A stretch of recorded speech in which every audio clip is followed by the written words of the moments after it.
Growing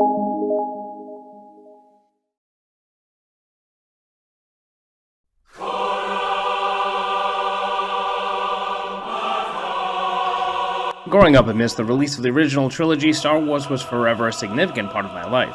My love for Star Wars has been challenged a few times with the release of the special edition and prequel trilogies. That love has been restored with the release of The Force Awakens, Rogue One, and the upcoming Last Jedi.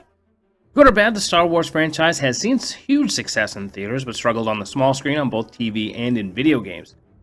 There are a few gems with the Knights of the Old Republic, Rogue Squadron, The Force Unleashed, and the PlayStation 2 and original Xbox versions of Battlefront.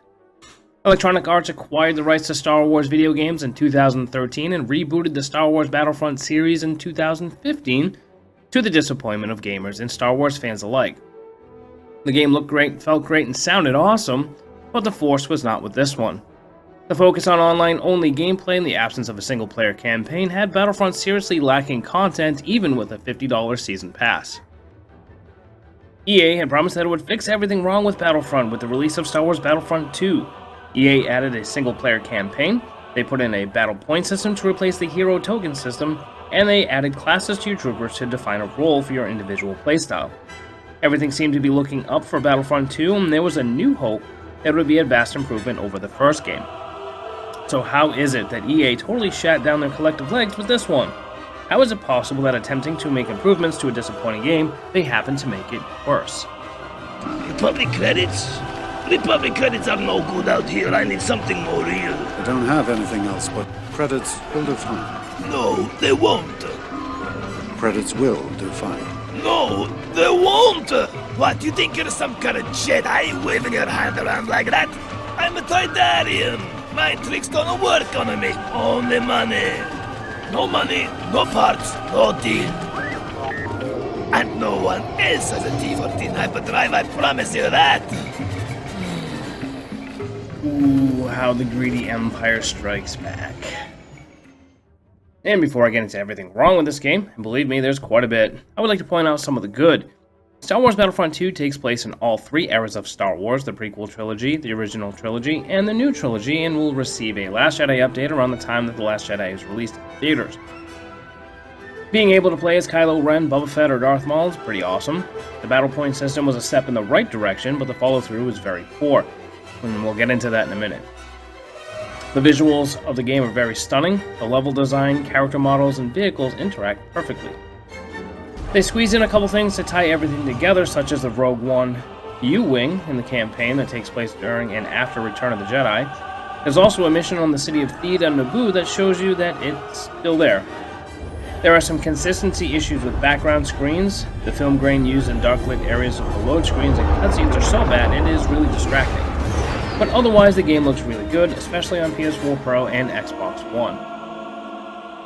The game modes are also an improvement over the first game. The objective-based strikes are actually fun to play, and the Galactic Assault is an AT-AT-sized improvement from Walker Assault from the first Battlefront. Now, if they could just somehow add in Galactic Conquest, I think that would make a lot more people happy.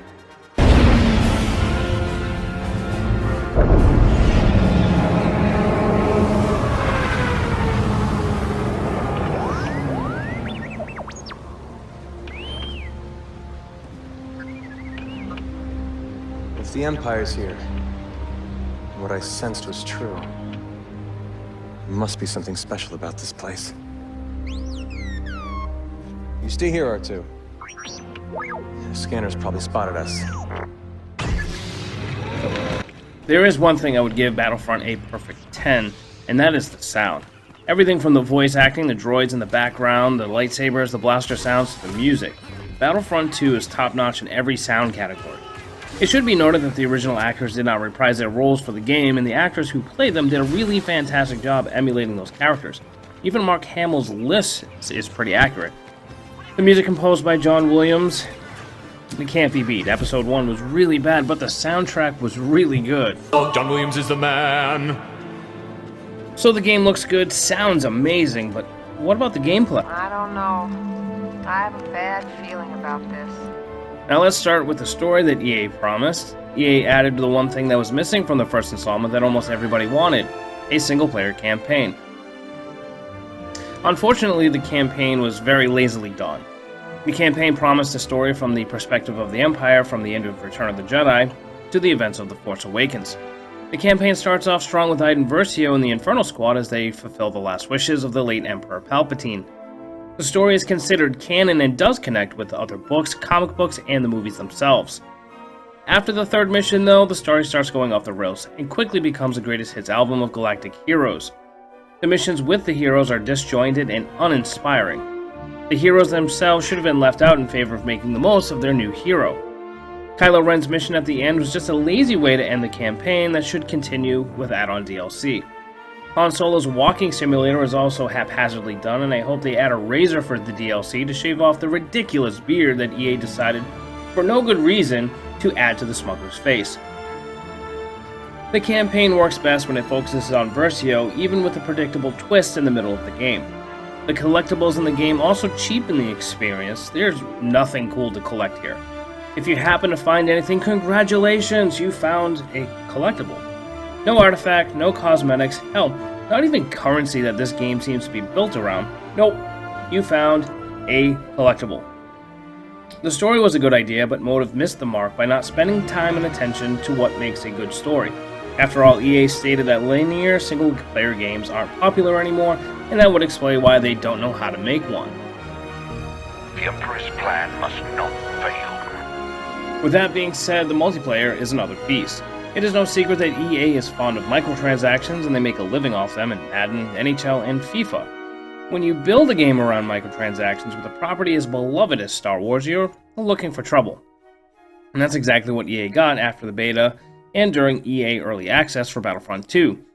The Hotter Potato reported on Reddit that it would take approximately 40 hours of gameplay to unlock Darth Vader or Luke Skywalker. Or you could buy loot crates and try to get the credits faster, and unlock them before anyone else, giving you an edge in multiplayer. After an internet beatdown, EA lowered the cost for each hero by 75%, and has since suspended microtransactions, most likely at the behest of Disney and Lucasfilm. It has to be one of the worst progression systems I have ever seen in a game. Uncharted has a better progression system, and Uncharted doesn't even have one. The progression system in Battlefront 2 is based around the acquisition of star cards. The levels you earn are just an arbitrary number and do nothing to impact the game. Your star card level is the most important level when playing multiplayer, and your star card is based on how many star cards you have. Guess what? The only way you get star cards is through loot crates. You earn money in-game for attaining certain milestones and through daily log crates and currency for in-game actions. The currency is used to purchase the characters mentioned earlier and to purchase said loot crates to get random star cards. The problem with this pay-to-win scenario is that for one, the cards are completely random. You can put hours into your assault class and not receive a single assault card. Two, before EA rescinded microtransactions, a player could level up their star card level just by buying a ton of loot crates and taking their chances. Chances are they would have an advantage over other players either way. With microtransactions off the dejarik table, the progression system is just completely random and does not give the player a sense of accomplishment. In either instance, the system is obviously centered around the idea of buying loot crates, thus separating you from your hard-earned money despite being a full-price game. That isn't a fun model to play. Neither is what is left after the crystals were no longer available to buy. Progression is just bad. EA's building the progression system around loot crates is not good gaming practice nor a good business practice, as EA's stock has dropped about $3 billion from the fallout. One can hope that this sends a message to developers and publishers that although multiplayer games are all the rage right now, shitty, greedy microtransaction trends are not. It doesn't look like microtransactions are going anywhere, but it looks like EA might have taken one step too far. Free-to-play games have them, and that's why they're free-to-play. Other games like Destiny and Overwatch have them, but they're all cosmetic and don't impact the gameplay. And speaking of cosmetic, another aspect of Battlefront 2 lacking is the customization of your character. At least in Battlefront 1, you could choose your facial appearance and weapons once they're unlocked. The weapons available to each class is sparse, as you are limited to 4 weapons for each class, most of which you have to unlock by achieving milestones. Avatar appearance is pre-selected for you in each class of each era of Star Wars you just happen to be playing in. You have to earn star cards to change your appearance, victory pose, or emotes of your heroes as well. For instance, if you want to play with Kylo Ren without his helmet, not that you'd want to, you'd have to buy loot crates and hope that you get the star card that has the Kylo Ren costume. EA stated that it does not want to do cosmetic crates because it does not want to mess with the quote-unquote Star Wars canon. I call bullshit on that. Any self-respecting Star Wars fan could write a detailed list of iterations of each character that a loot system for Star Wars could be built around. I mean, for example, you have Moisture Farmer Luke, Rebel Luke, Hoth Luke, Dagobah Luke, Bespin Luke, Jabba's Palace Luke, Endor Luke, Death Star 2 Luke, and the new Last Jedi Luke. Need I go on? EA continues to make adjustments to Battlefront 2, but so far those adjustments are geared towards the currency. Lowering the cost of items, raising the amount that players can earn. EA has not addressed the fundamental problem with the game itself, and that's really disappointing. People that would be buying this game probably have, as I do, an unhealthy obsession with Star Wars, and trying to peddle this crap to us is just insulting. This game would be really fun to play if EA had kept the player in mind instead of its shareholders, and given us a decent progression system and an Overwatch or Destiny-style loot system to customize our characters to our liking without having a white or pink Darth Vader. If you are interested at all in the story that Lucasfilm attempted to tell in Battlefront 2, because it is considered canon, watch our Let's Plays and get the story there. Otherwise, until EA completely revamps the progression system, I'm going to have to recommend that you skip this one altogether. Many people have gone as far as boycotting EA altogether over Battlefront 2. There is also a petition on change.org asking Lucasfilm to revoke EA's license for Star Wars games that expires in 2023. In my humble opinion, EA dropped the ball with Battlefront in 2015 and somehow did not learn from their mistakes in 2017.